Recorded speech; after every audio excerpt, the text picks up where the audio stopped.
এতিয়া গোটেই ব্ৰহ্মাণ্ডখন ঘূৰিলো কিন্তু এতিয়াহে মই যোগ্য ল'ৰা পাইছো দেই বুজিছে বৰুৱা আজিকালি বিচাৰিলে ভগৱানকো পাব কিন্তু এটা ভাল ল'ৰা পাবলৈ বৰ দিগদাৰ দেই বাৰু চেতিয়া মই ছোৱালী আপোনাৰ ঘৰলৈকে দিম কিন্তু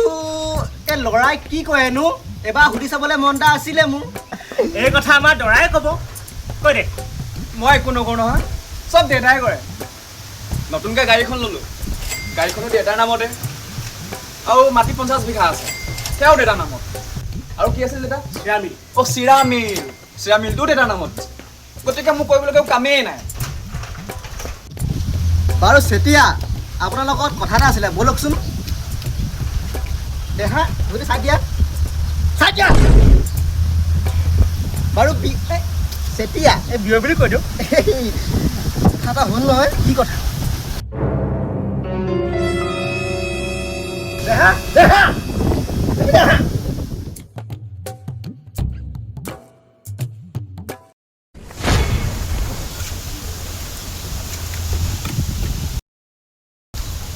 হেৰি শুনটো অঁ তোমাৰ বয়স হোৱা নাই তুমি তোমাৰ অলপ বয়স হৈ লওক নিজে কিবা এটা কৰা তাৰপৰা ধেৰ চলি পাবা মানে আপুনি কি ক'ব বিচাৰিছে মানে মোৰ ছোৱালীজনী তোমাৰ দেউতাৰ হাততে গতালো দেই মা চকুৰে চাবি আৰু